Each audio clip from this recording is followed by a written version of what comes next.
Prezados amigos presentes, amigos de Chico Xavier, gostaria de nominá-los a todos, mas ante a evidente impossibilidade, eu condenso a minha gratidão, citando os amigos aqui presentes, Geraldo Lemos Neto, Eurípides Higino dos Reis, Vivaldo da Cunha Borges, a senhora Rosalia Perrone Machado, de Goiás, e os meus familiares.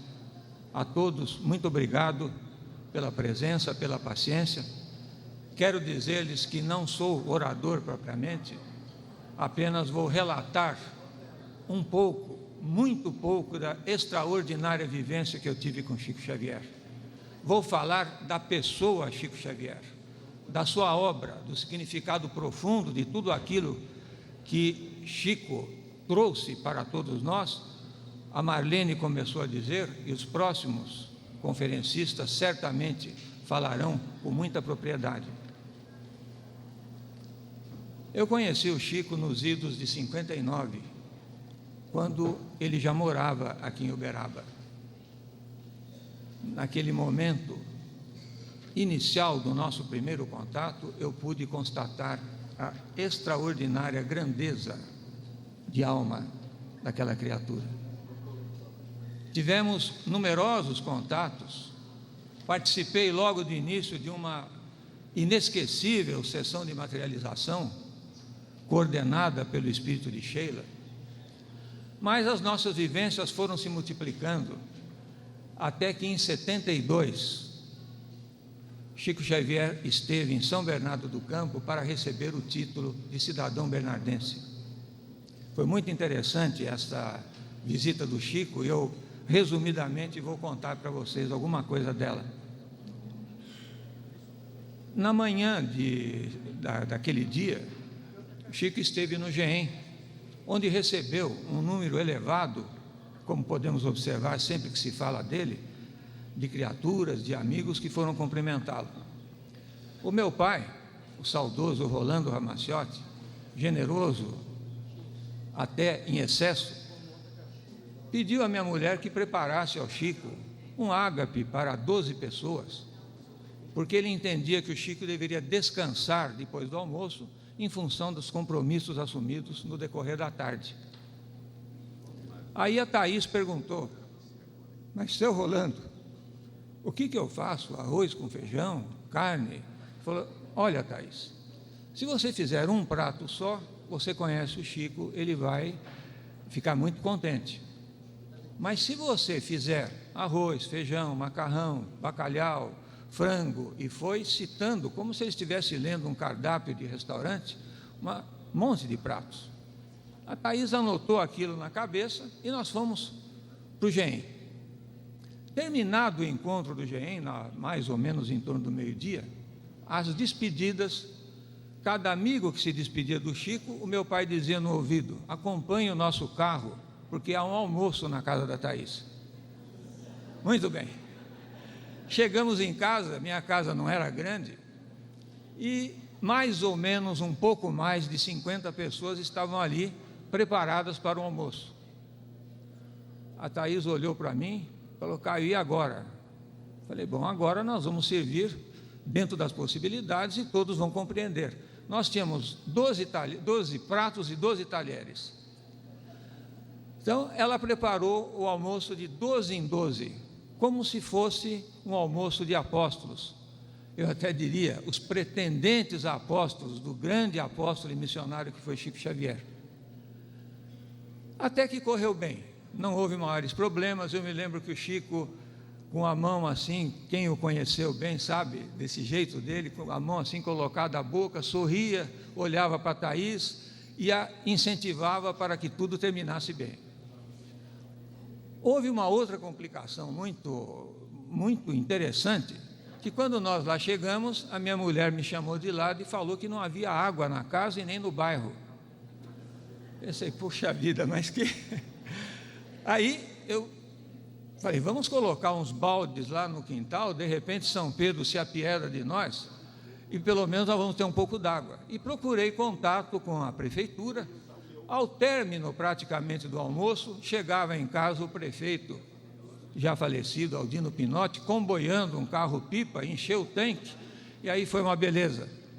Imagino que os companheiros, moradores do bairro, me acreditavam uma pessoa muito importante, eles não sabiam que estavam lá o Chico Xavier. Interessante também que, se estiver presente aqui a dona Nenê Aluosto, que esteve lá junto com o Peralva no almoço, que ela comentou com a Thaís, descendente de italiano que era, que havia gostado muito da lasanha. E a Thaís ficou contente, porque foi um estímulo aquele almoço, assim, que transcorreu de uma maneira totalmente diferente do previsto. Ainda naquele dia, para completar este episódio, o meu filho de 5 anos, nós estamos no ano de 1972, o mais velho tinha 5 anos, colocou uma bandeira do Palmeiras, um clube paulista, né? Assim, a cabeceira do Chico, pedindo a ele que abençoasse o seu time de coração. Eu sabia, pelo menos o Chico dizia que era corintiano, mas fiquei quieto. De qualquer forma, aquele ano o Palmeiras foi campeão brasileiro. Muito bem, o tempo foi passando, os nossos numerosos encontros, muitos deles presenciados pelo Eurípides, pelo Vivaldo, que esteve, não sei se está ainda aqui, se renovaram, mas as coisas se modificaram concretamente para mim no ano de ou na proximidade de 1977, porque aí eu entendi que houve o nosso efetivo reencontro espiritual. Perdoe-me a franqueza das palavras, o efetivo reencontro espiritual. Em dezembro, meados de dezembro de 1976, o meu pai, o Roberto Montoro, homem da comunicação rádio-televisiva em São Paulo, muito amigo do Chico, e eu viemos fazer uma visita ao Chico, porque ele estava convalescendo daquele grave problema cardíaco que tanta dor, tanto aborrecimento de saúde lhe trouxe. Chico recebeu-nos, quem conhece a casa dele, vai se lembrar, ali no local do almoço, na Copa, e conversamos os três um pouco, quando eu lhe disse: Chico, você por favor tem 1 minuto, que eu preciso falar mais assim, com mais reservas, em função de uma dificuldade profissional que se coloca, ou de uma situação profissional que se coloca para mim. Então o Chico me levou ao quarto dele, que fica ali ao lado, ficamos ali na soleira da porta, e como ele falava baixinho, o meu pai, sempre muito ávido de estar perto dele, quem conheceu o velho Rolando sabe disso, ficou ali na expectativa, porque o papo não acabava.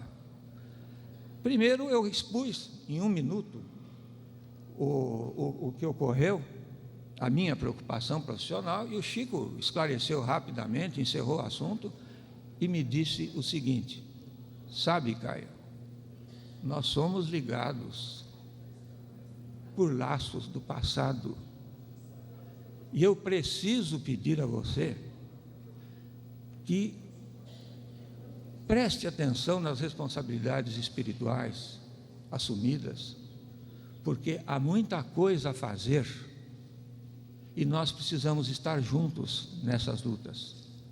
E começou a falar coisas maravilhosas do passado, e foi falando, o tempo evidentemente corria rapidamente para mim, mas parecia que ia a passo de tartaruga para o meu pai, que começou a manifestar algum incômodo, se mexia na mesa, na cadeira, às vezes pigarreava um pouco, e o Chico acabou encerrando aquele papo. Sobrou para mim uma sensação que nos momentos mais difíceis da minha vida, eu sinto que esta sensação é a mesma, uma sensação de paz, de harmonia, de um local para onde, naqueles momentos de um papo relativamente rápido, o Chico me transferiu espiritualmente. Pouco mais de um mês depois, já em janeiro, a memória já começa a me falhar um pouco, em janeiro de 1977, o ano de seu cinquentenário mediúnico, Chico fez uma tarde de autógrafos no Rio de Janeiro, no grupo do seu amigo Gaio, Lá estivemos. E enquanto aguardávamos numa sala dentro da instituição do Gaio, o Chico repousava ao lado. Depois de um almoço rápido, o Eurípides estava presente e estava ali descansando depois do almoço para iniciar a tarde de autógrafos. O Eurípides abre a porta e me chama: doutor Caio, o tio Chico quer falar com o senhor. Eu entrei, num átimo estava lá, ele estava deitado, recostado, mostrou-me as marcas de um recente eletrocardiograma e voltou a conversar sobre os assuntos de que falara na minha visita de dezembro.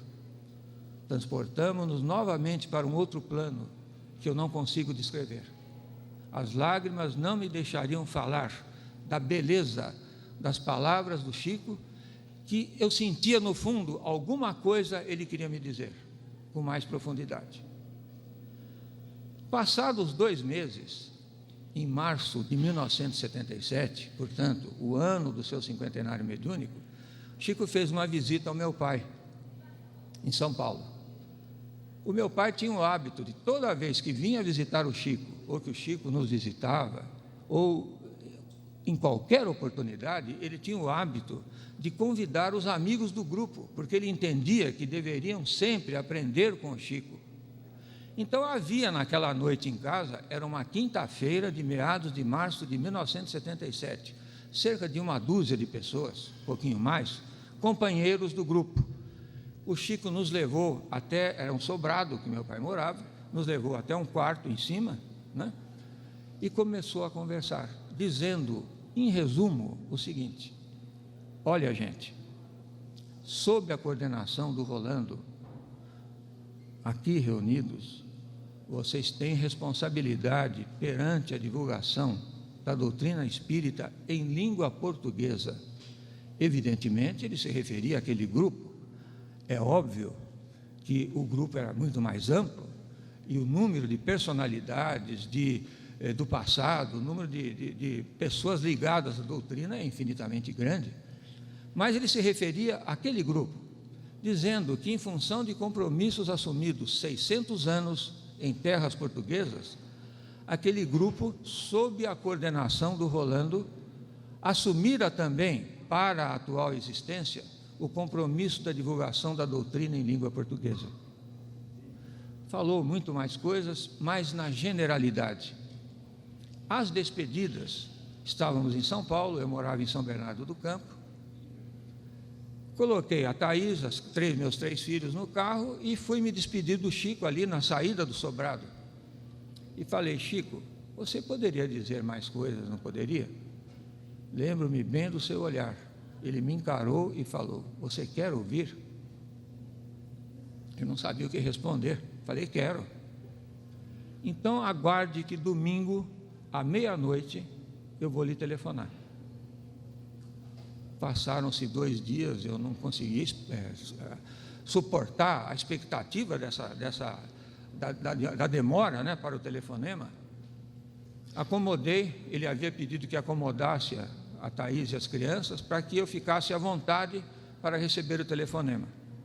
Eu morava em São Bernardo, lá é comum esse tipo de construção, numa casa construída às avessas, em função dos terrenos escarpados.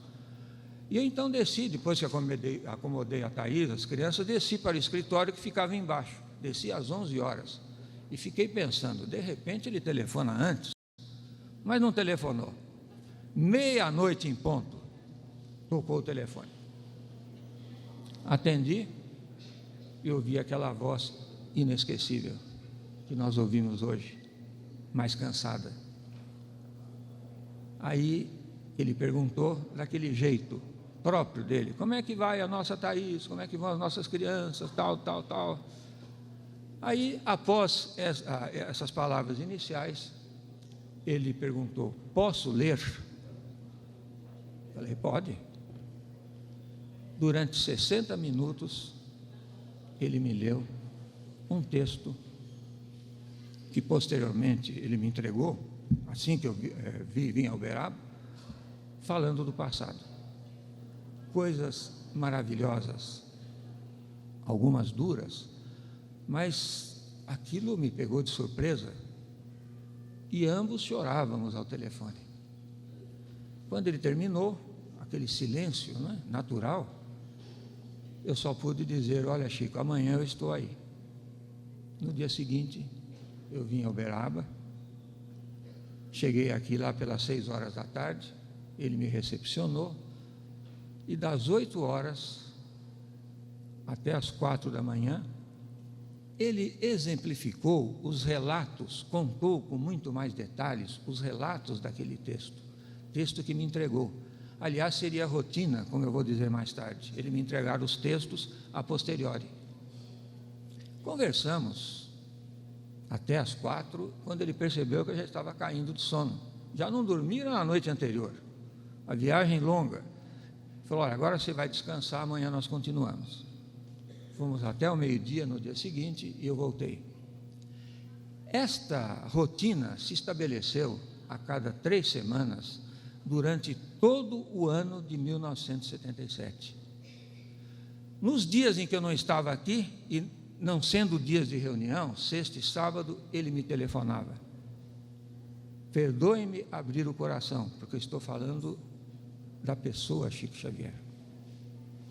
Nesses dias todos, menos sextas e sábados, ou quando eu estava aqui, ele me telefonava. Às vezes meia-noite, às vezes 00:15, às vezes 00:30. E, muito obrigado. E evidentemente, as atividades minhas eram intensas naquela época, até porque eu estava começando a minha vida profissional, todas aquelas atuações familiares, e eu fui cansando. Ele percebeu isso no fim do ano, quando ele resolveu me dar um tempo. Falou: cara, descansa um pouco, a gente vai conversar com um pouco mais espaçadamente, mas você está precisando dormir um pouquinho. Ao longo deste ano, quando eu vim aqui, algumas vezes ele voltava comigo, pegava a minha carona para São Paulo, sempre meio-dia, 1 hora da tarde do dia seguinte. A rotina era a mesma. E o seu amigo, o Benedito Calixto, me parece que é esse o nome, comboiava o nosso carro, até chegarmos à marginal do Tietê, em São Paulo. Na marginal, eu o levava até o carro do Otoniel Calixto, até o carro do Otoniel Calixto, ele ia para a casa do Galves, em São Paulo, e eu voltava para São Bernardo. Numa dessas viagens, ele me contou uma sua existência inteira, do começo ao fim, com envolvimentos, evidentemente, de outras criaturas. Era uma maravilha, porque a gente ouvindo a música do carro, aliás, música eram fitas que ele me dava, como eu vou contar, ele relatou toda a existência, e a gente passou então algumas horas de viagem num encantamento todo especial. Mas o que nós conversávamos aqui em Uberaba, nas minhas vindas frequentes de cada 3 semanas, ele me falava muito de Isabel de Aragão, da Santa Isabel dos Católicos, da nossa Rainha Santa. Ele me falava muito de Inês de Castro, por quem eu sentia, ele tinha um carinho todo especial, falava com muito carinho. As nossas conversas se prolongavam nesse sentido. Os textos que ele lia nos telefonemas, ele me entregava e desdobrava esses textos, sempre ao som de músicas suaves, músicas orquestradas, músicas portuguesas orquestradas, francesas, clássicos leves, as orquestras conhecidas da época, e aquelas fitas ficavam rodando, rodando, rodando, até gastar. O toca-fitas eu não conseguia trocar. Eu trazia um toca-fita de presentes para ele, não via o toca-fita na próxima viagem, era sempre aquele, o mesmo desde o início. Quando nós não conversávamos em uma das suas salas de reunião, havia 2. Numa das suas salas, nós íamos até o jardim e conversávamos próximo a uma gardênia que eu namoro até hoje. Muito bem, aqueles papos marcaram-me profundamente, porque ele me falou de um passado que não dá para esquecer, e me falou das responsabilidades que eu tinha também, no contexto de nossas atuações doutrinárias, no GEM, dirigido pelo meu pai, editando os livros do Chico, divulgando Kardec, evidentemente através das obras básicas e através da exemplificação que os livros do Chico trazem da obra kardeciana. Portanto, o GEM, o Grupo Espírita Emmanuel, é especializado na edição e na divulgação das obras do Chico, o que me orgulha muito, porque estar presente para falar do Chico e sendo presidente de uma editora que só fala do Chico, para mim só traz motivos de alegria. Do muito que ele me falou, pela minha habitual reserva, eu deixei guardado tudo, ou em minhas lembranças, ou nos textos. Um pouco eu coloquei neste livro, Mensagens de Inês de Castro, que a Sônia comentou. Não foi muito, um pouco. Pena que eu não consegui reproduzir nesse livro aquilo que ele me ensinou, pela emoção, pelas limitações que eu tenho. Mas este livro retrata realmente um período muito agradável, um período inesquecível das nossas vidas. O Chico e a nossa convivência familiar, os presentes do Chico, é alguma coisa que eu também quero lembrar. Olho para o relógio, porque falar do Chico eu não consigo parar.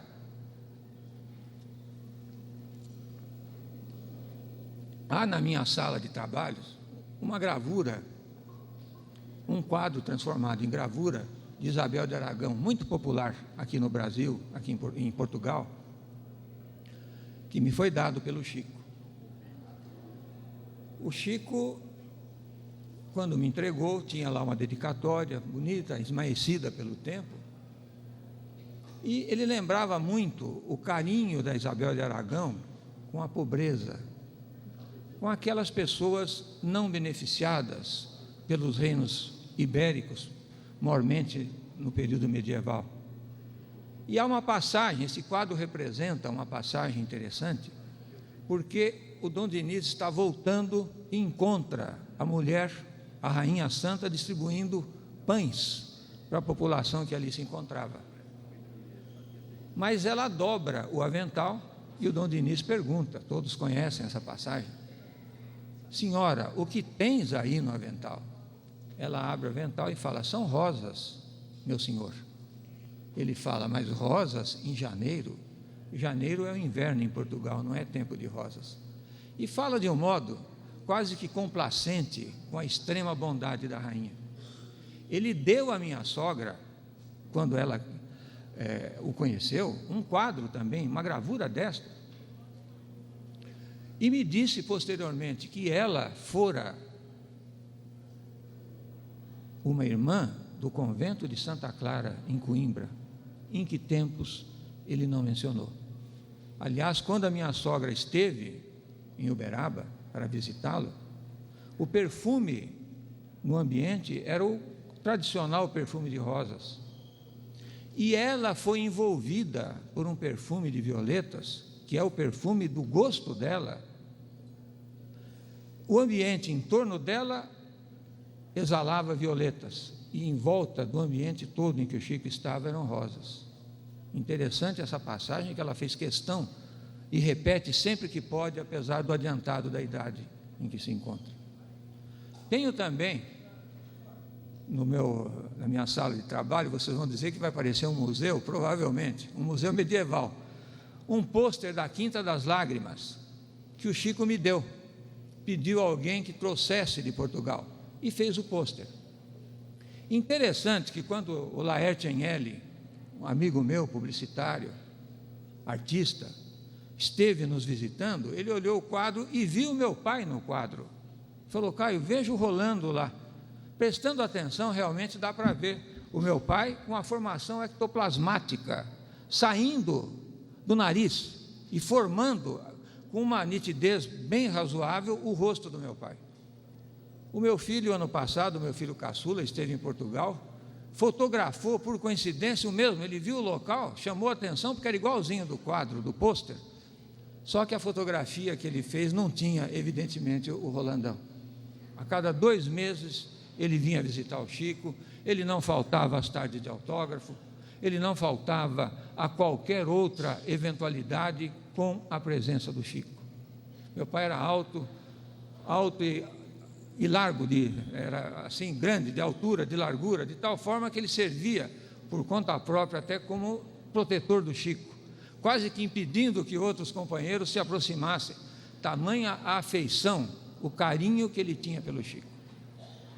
Muito bem, nós estamos agora neste episódio em 1979, exatamente a 11 de dezembro de 1979, quando o meu pai adoecera assim muito rapidamente.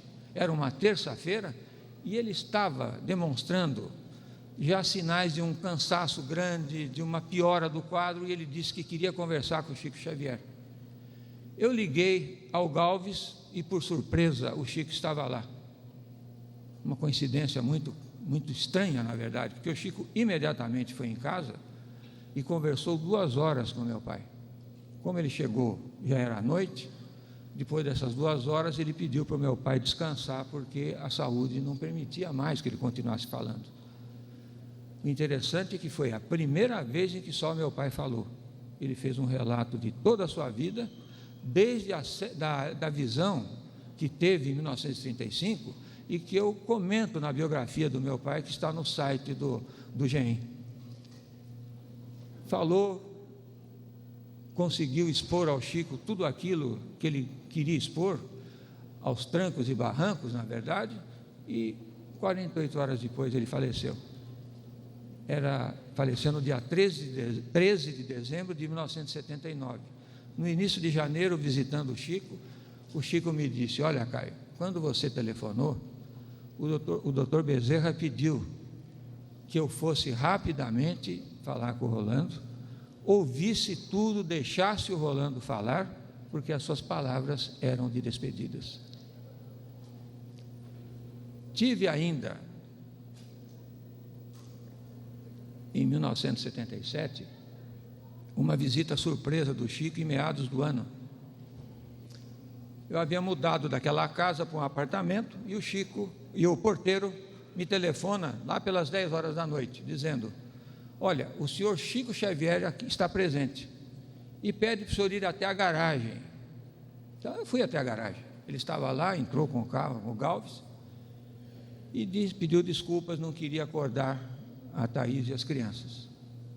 Só que depois, quando eu subi, eu levei uma bronca, porque imagina o Chico ali no prédio de casa e a Thaís não tendo a oportunidade de fazer um cafezinho para ele.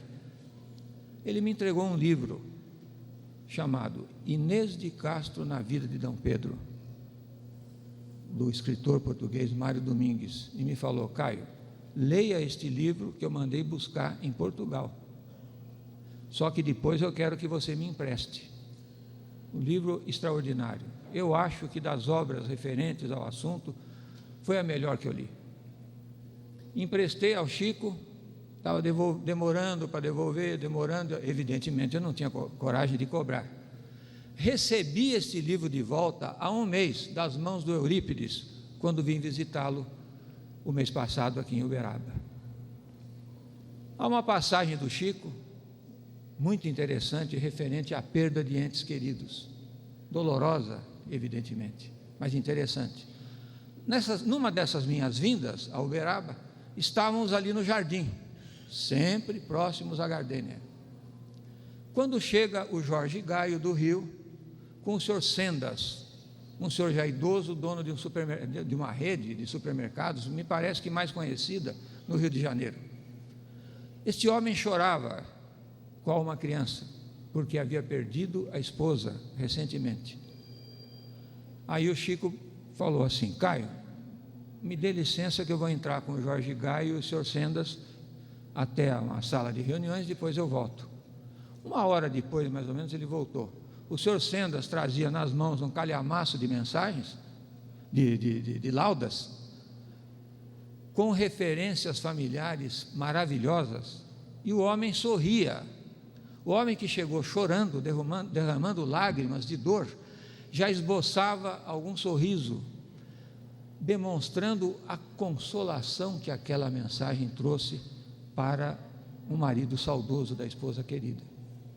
Os livros de perda de entes queridos falam à saciedade dessa situação tão difícil, mas que caminham para a consolação, para o reconforto e para a compreensão. Isabel de Aragão, esse é um episódio, eu vou sintetizar, mas eu preciso falar de Isabel de Aragão, porque o Chico falava muito dela para mim, com muito carinho, com muito respeito, parecendo-me que são almas da mesma estatura, da mesma envergadura espiritual.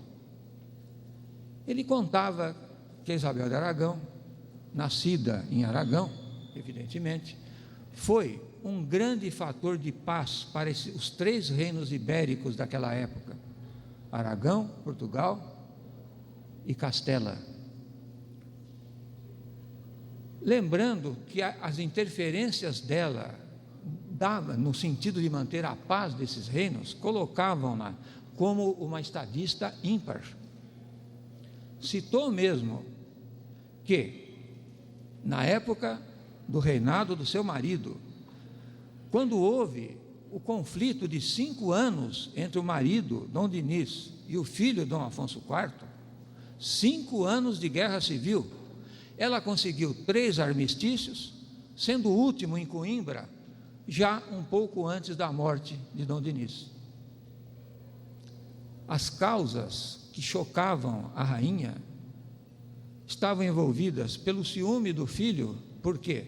Porque Dom Dinis gostava muito dos seus bastardos, tanto que ela, como testamenteira do rei, ela destinou aos bastardos tudo aquilo que Dom Dinis havia solicitado, e ela mesma fez com que os filhos bastardos de Dom Dinis morassem em palácio. Havia evidentemente outras causas, vou citar apenas umas para que nós compreendamos, a importância da participação de Isabel de Aragão na paz dos reinados ibéricos. Era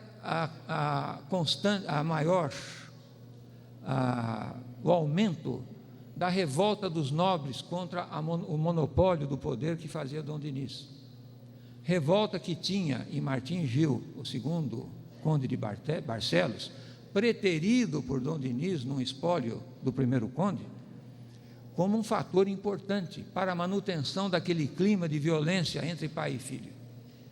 Tudo isso, com lágrimas, com dor, com visitas longas que fazia a santuários católicos, ela conseguiu sedimentar numa paz duradoura que permaneceu pouco até a morte do marido, mas durante muito tempo no que se fala, no que se entende como a paz na Península Ibérica.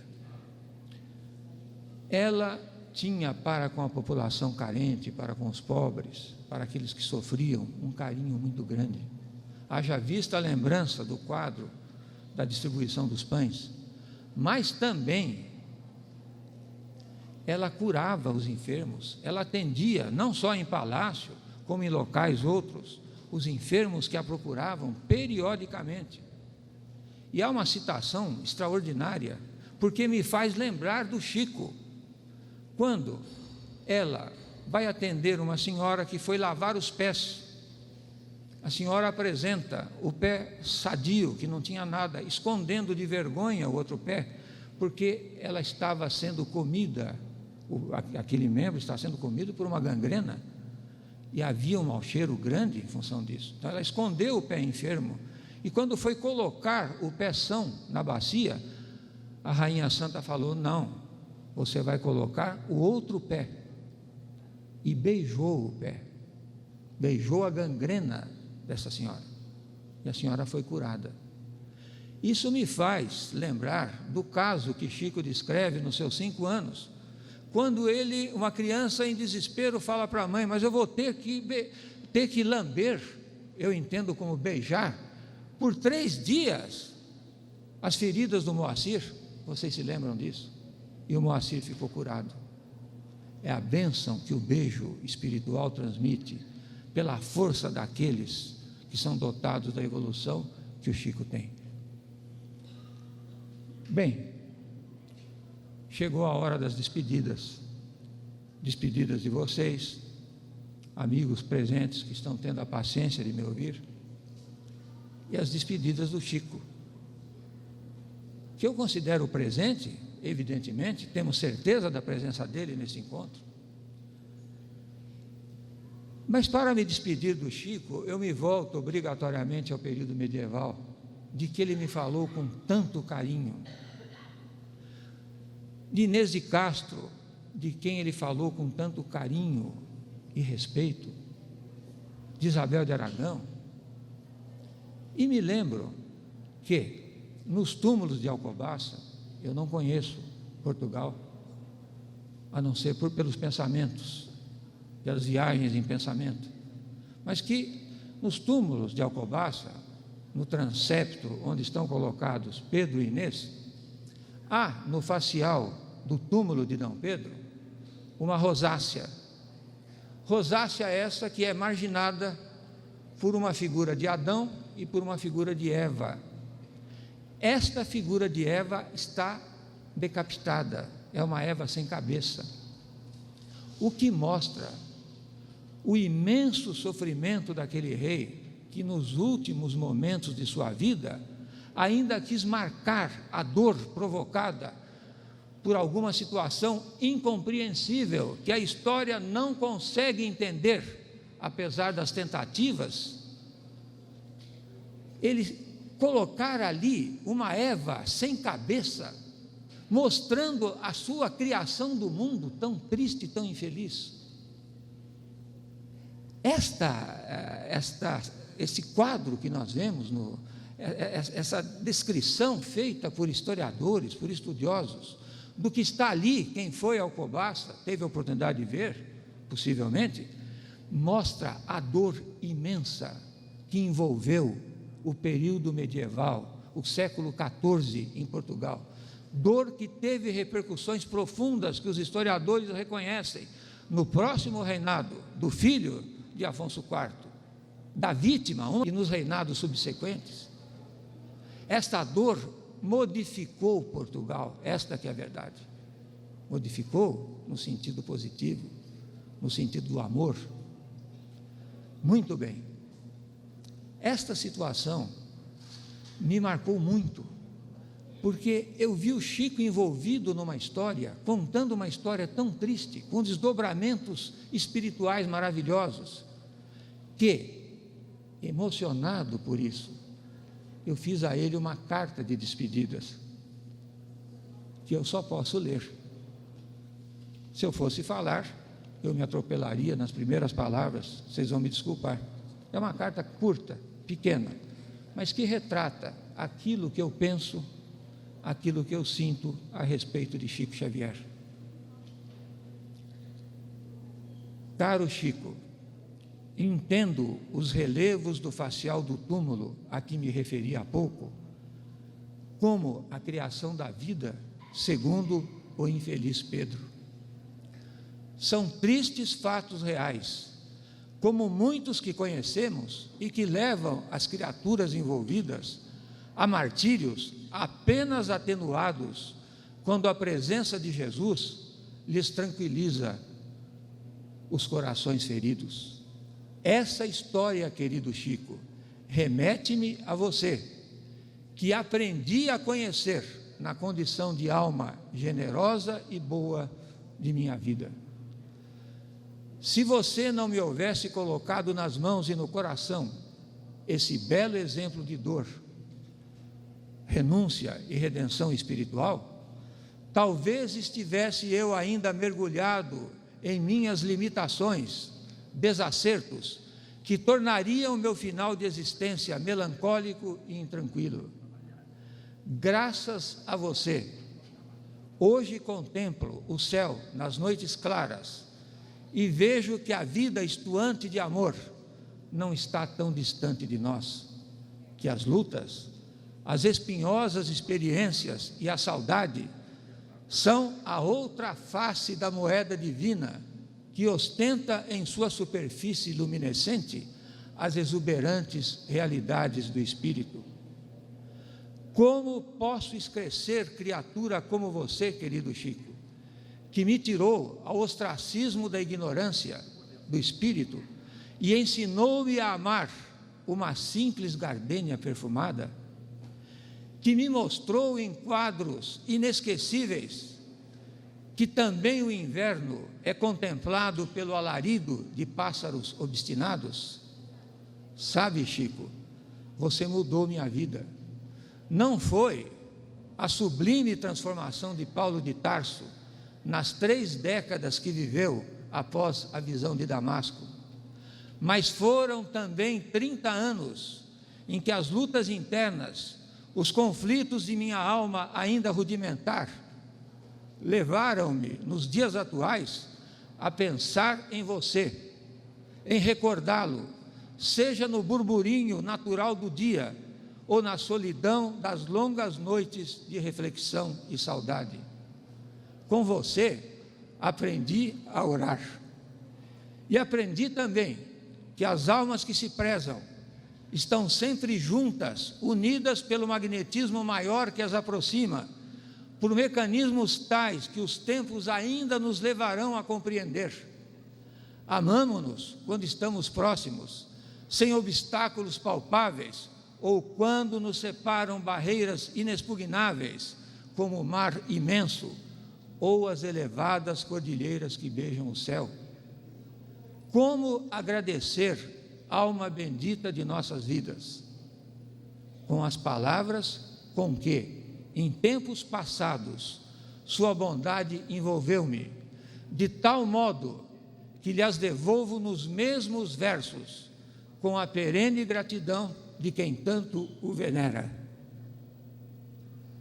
Alma querida, meu sonho e meu encanto, nunca pensei que a vida, com sua falta em mim, doesse tanto. Muito obrigado.